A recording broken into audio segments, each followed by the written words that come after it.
You are a student of IB history and you're studying the Cold War, so you need to form opinions about the Vietnam War. And in this lecture I will try to address the question, why did the United States fail in Vietnam?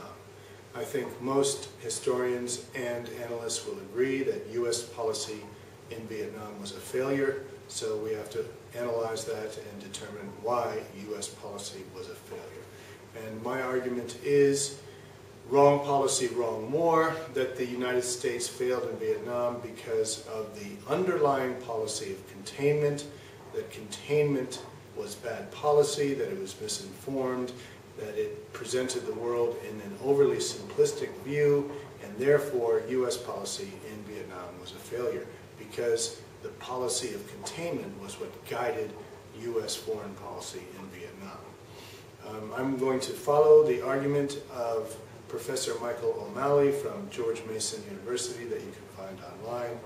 His essay is entitled The Vietnam War and the Tragedy of Containment, and O'Malley makes it clear that many historians will agree with this interpretation, but many will not. And in particular, you will find some American historians of the Orthodox persuasion who will not reject containment and who think containment was a good policy and that the Soviet Union was very aggressive. And many of them would argue that the Vietnam War was a failure on tactical or perhaps even strategic grounds, but it was a military failure, not a policy failure.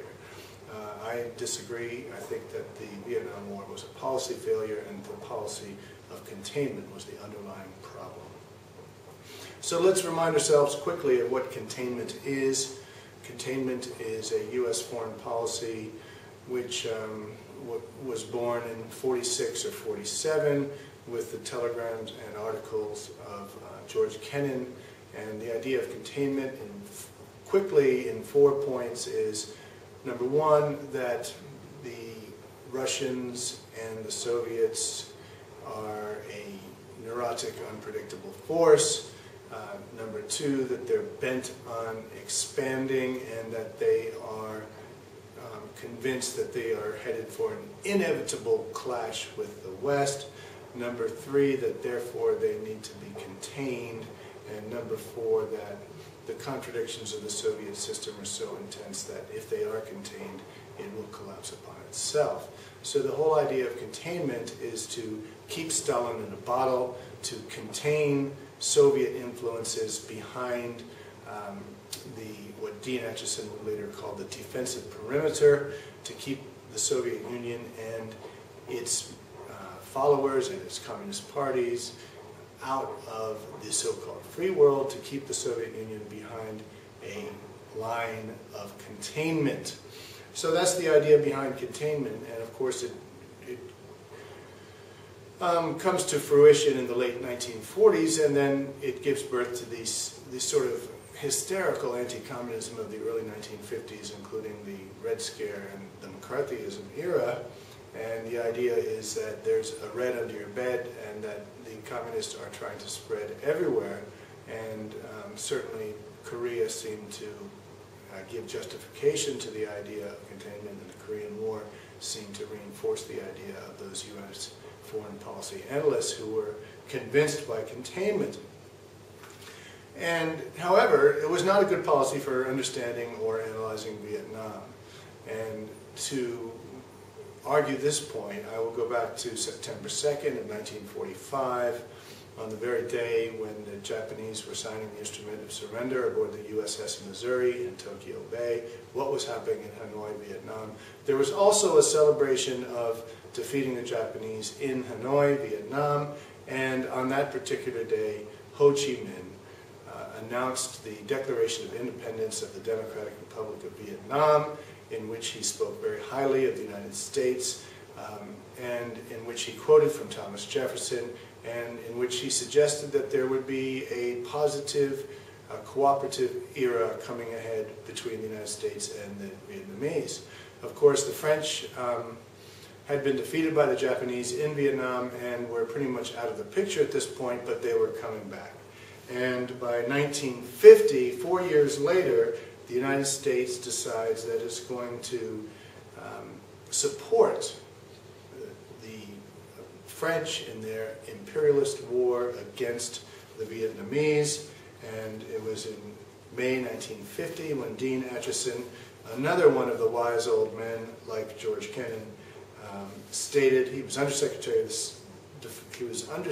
of State for the United States, and he stated that the United States government, convinced that neither national independence nor democratic evolution exist in any area dominated by Soviet imperialism, considers the situation to be such as to warrant its according economic aid and military equipment to the Associated States of Indochina and to France in order to assist them in restoring stability and permitting these states to pursue their peaceful and democratic development.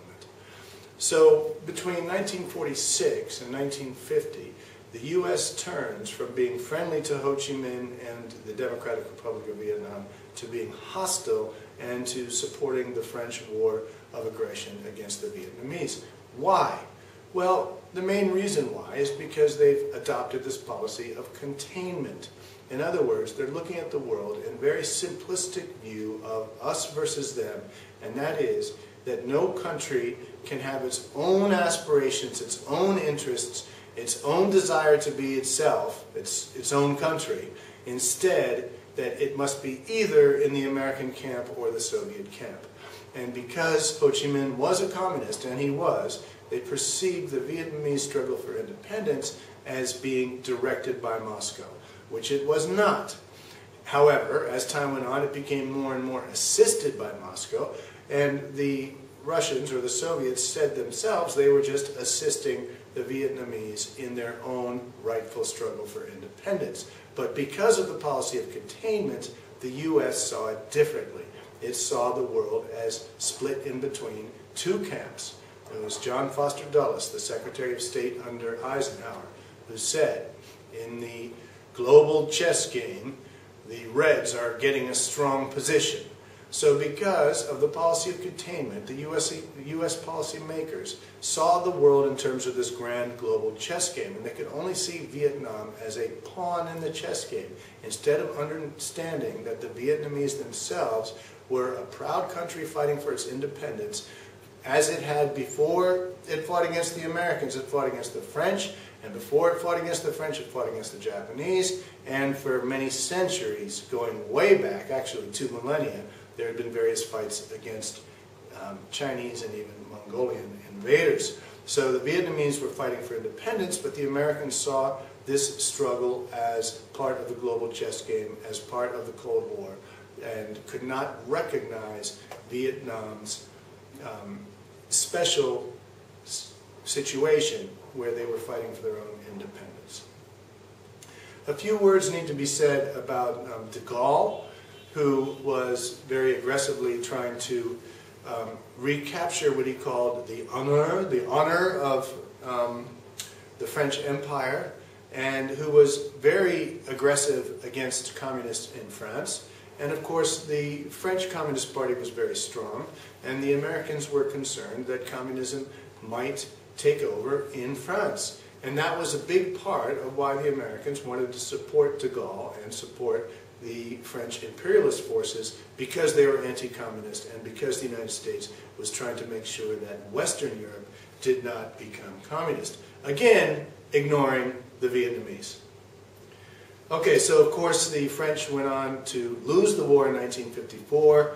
They were destroyed at Dien Bien Phu, and of course, and of course the French generals advised the Americans to stay out, that this war was not winnable. But because the Americans, seeing the contest against the Soviet Union, and because of their own arrogance of power, convinced themselves that they should continue the fight against Vietnam. And of course, the United States slowly but surely got dragged into the Vietnamese War. A few words should be said about the Geneva Accords, which the U.S., backing a very unpopular government of Diem, disregarded. There were plans for an election throughout the country in 1955, and instead of going along with the agreed upon elections, the United States backed South Vietnam and the very unpopular sort of proto-colonialist regime of Diem, in spite of the fact that he had no popular backing. And of course it was a disaster. But the U.S. could not see the complexity of the Vietnamese situation because the policy of containment allowed them to see it only through the lens of communism versus anti-communism.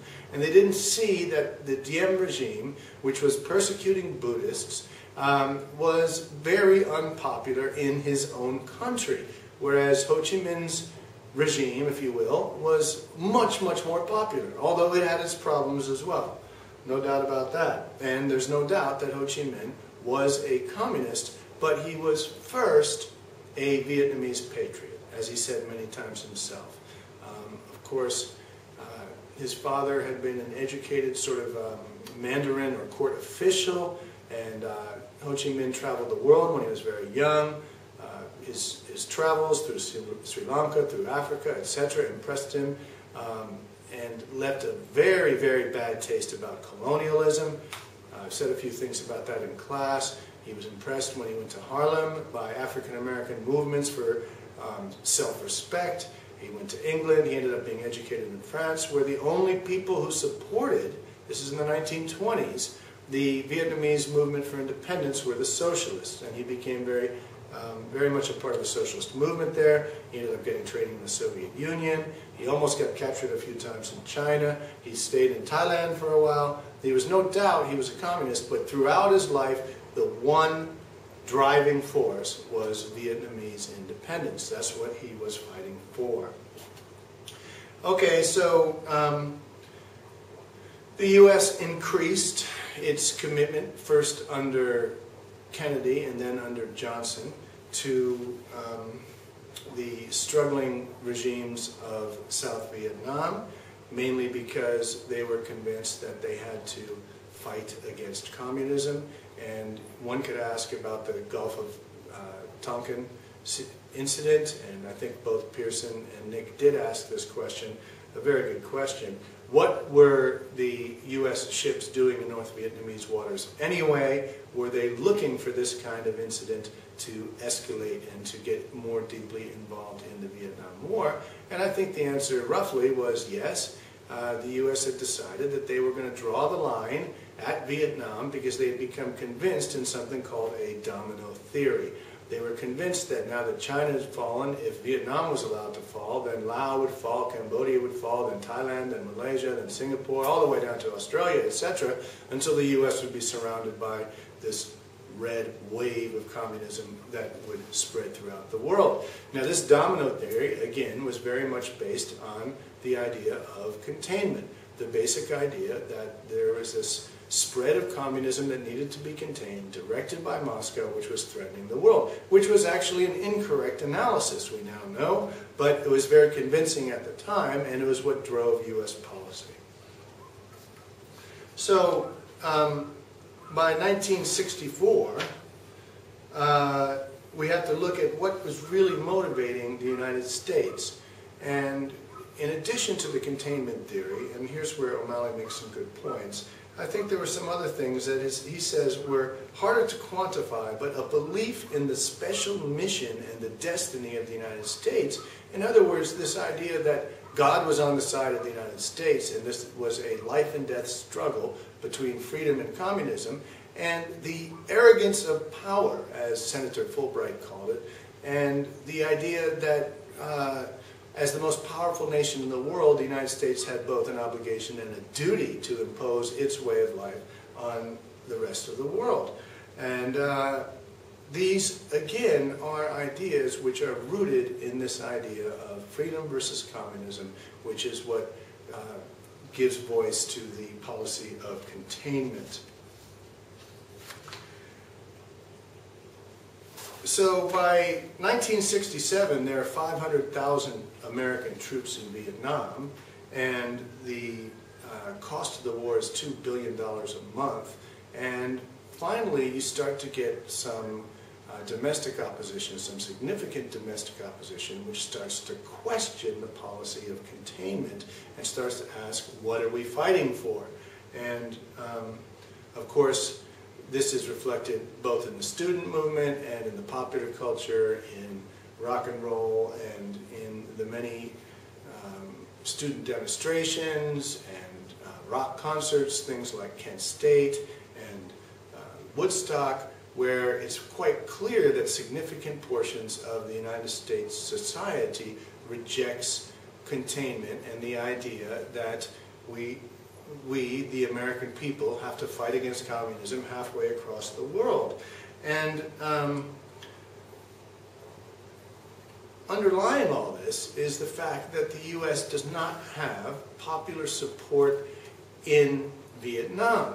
And that, of course, extends to the United States, where the popular support for the war starts to erode.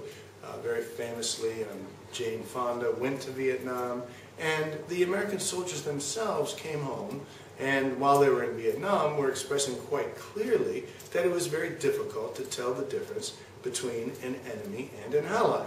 And again, this comes back to the failure of the policy, of the containment policy, where the U.S. didn't understand the real situation in Vietnam because they looked at the Vietnam situation through the lens of the Cold War, us versus them, communist versus anti-communist perspective.